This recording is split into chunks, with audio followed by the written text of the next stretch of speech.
भारत और पाकिस्तान दो ऐसे मुल्क जिन्हें कभी एक नाम से जाना जाता था, लेकिन 15 अगस्त 1947 को सब कुछ बदल गया। ये दोनों ही देश दो अलग अलग हिस्सों में हो गए।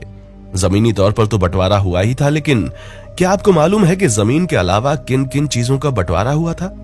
क्योंकि जाहिर सी बात है कि जब बंटवारा होता है तो केवल जमीनी तौर पर नहीं होता, बल्कि हर तरह से बंटवारे की गूंज दोनों पक्षों में होने लगती है, जिसके बाद एक एक चीज के लिए ऐसे लड़ाई होती है जैसे कि इनसे बड़ा दुश्मन कोई है ही नहीं। और हमारे देश में भी बंटवारे के समय कुछ ऐसा ही माहौल था, जिसके बारे में सुनकर आप भी हैरत में पड़ जाएंगे, क्योंकि बंटवारे ने हमारे देश में ऐसी ऐसी चीजें बांटी जिनका आप और हम अंदाजा नहीं लगा सकते।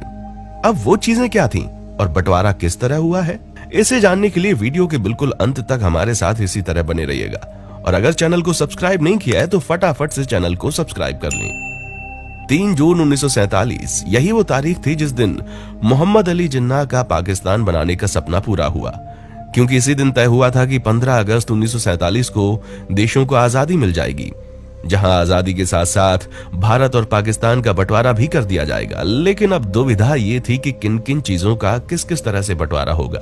और भारत पाकिस्तान के बंटवारे के लिए महज 73 दिन का वक्त दिया गया था, लेकिन ये बंटवारा इतना आसान नहीं था, क्योंकि जमीन से लेकर दरिया और दरिया से लेकर पानी, हर एक चीज का बंटवारा होना था। इसके अलावा भारतीय रिजर्व बैंक में पड़े सोने के बिस्किट से लेकर मैले कुचैले नोटों के अलावा हर उस चीज का बंटवारा होना था जिसे कभी दोनों मुल्कों का कहा जाता था। वैसे तो बंटवारे की इस घटना के बारे में कई सारे लोगों की अलग अलग कहानियां हैं, लेकिन भारत पाकिस्तान के बंटवारे का एक किस्सा आजादी आधी रात को नामक किताब में अच्छे से बताया गया है। और आज हम उसी किताब की कुछ ऐसी बातें आपके सामने रख रहे हैं जिन्हें सुनने के बाद आपके होश उड़ जाएंगे। सबसे पहले तो हम आपको बता दें कि इस बंटवारे के लिए 2 अनुभवी अधिकारियों को चुना गया, जिनमें से एक थे HM पटेल और दूसरे थे चौधरी मोहम्मद अली। इन दोनों अधिकारियों के नीचे कई छोटे बड़े अधिकारी थे जो अलग अलग जगहों से रिपोर्ट बनाकर इन दोनों अधिकारियों के पास भेजते थे। दोस्तों, इन्हीं रिपोर्ट्स के आधार पर ही ये दोनों अधिकारी बंटवारे की सिफारिशें तैयार करते थे, जिन्हें आगे विभाजन परिषद यानी कि पार्टीशन काउंसिल के पास भेजा जाता था, जिसके अध्यक्ष थे खुद माउंटबेटन। दोस्तों, इस बंटवारे की शुरुआत हुई कई देश के नाम से, और सबसे पहले कांग्रेस ने देश के नाम के तौर पर भारत को चुनने की बात कही, क्योंकि पाकिस्तान ने तो अपना नाम पहले सोच रखा था। यहाँ दिक्कत भारत और हिंदुस्तान के बीच आ रही, काफी लंबे समय तक इन दोनों नामों को लेकर बहस चलती रही, और ऐसे में कांग्रेस ने हिंदुस्तान की जगह भारत नाम को ही प्राथमिकता दी।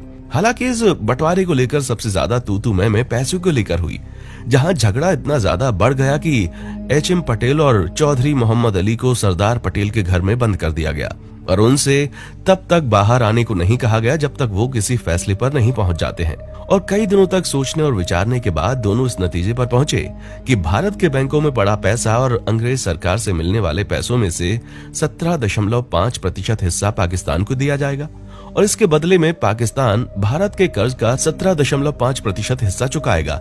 इसके अलावा सरकारी दफ्तरों में पड़ी चल संपत्ति में से 80% हिस्सा भारत के नाम और 20% हिस्सा पाकिस्तान के नाम कर दिया जाएगा। दोस्तों, फिर क्या था? भारत में मौजूद हर सरकारी दफ्तर के मेज कुर्सी से लेकर टाइपराइटर और पेन तक की गिनती शुरू हो गई। किस तरह इन सभी चीजों का बंटवारा सही तरीके से किया जाए? अब जाहिर सी बात है कि जब इतने बड़े पैमाने पर चीजों का बंटवारा होगा तो बहस तो बहुत छोटी सी बात है, लड़ाइयां तक छिड़ जाएंगी। और यहाँ भी वही हुआ, कई सारे खून तो केवल ये मेरा है ये मेरा कहने में बह गए थे। हालांकि एक चीज के पीछे कभी बहस नहीं हुई, और वो थी शराब, क्योंकि जितनी भी शराब थी वो भारत के हिस्से में आई, और उसके बदले जितना भी धन था वो पाकिस्तान को दे दिया गया, क्योंकि पाकिस्तान को शराब अपने पास रखनी ही नहीं थी। यही नहीं दोस्तों, भारत की 18,077 मील लंबी सड़कों में से 4,913 मील की सड़कें और 26,421 मील की रेल लाइनों में से 7,112 मील की रेल लाइनें पाकिस्तान के नाम कर दी गईं। हालांकि इस विषय में विवाद तब हुआ जब इससे जुड़ी हुई मशीनरी वगैरह किस तरह से विभाजित होगी ये पता लगाना था। क्या 80 और वो 20 के हिसाब से इनका विभाजन होगा, या फिर जिसके हिस्से जो आया वो उसी हिसाब से इन मशीनरी और बाकी चीजों को अपने साथ ले जाएगा? वैसे तो बंटवारा किताबों का भी हुआ, क्योंकि लाइब्रेरी में पड़ी पुस्तकों के बंटवारे को लेकर भी दोनों मुल्कों में काफी बहस हुई, जहां पर किताबों को इस तरह बांटा गया कि पहला खंड भारत के नाम होता है, फिर दूसरा खंड पाकिस्तान के, फिर तीसरा खंड भारत को दिया गया, और ये तरीका इसी तरह चलता रहा। यहाँ तक कि लाइब्रेरी में पड़े शब्दकोशों को भी आधा आधा फाड़ कर दोनों देशों के नाम कर दिया गया। हालांकि बंटवारे की इस प्रक्रिया से एक चीज को बाहर रखा गया था, और वो था भारत का गुप्तचर विभाग।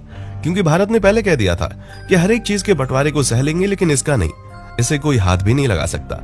दोस्तों, पाकिस्तान एक नया मुल्क बना था, तो जाहिर सी बात है कि उसकी एक नई करेंसी भी छपनी थी। लेकिन उस समय भारत में सिर्फ और सिर्फ एक ही प्रिंटिंग प्रेस थी, जिसे भारत ने पाकिस्तान से साझा करने से मना कर दिया, और इस चीज के चलते पाकिस्तान को भारत की करेंसी में अपनी मोहर लगाकर कुछ समय तक चलाना पड़ा।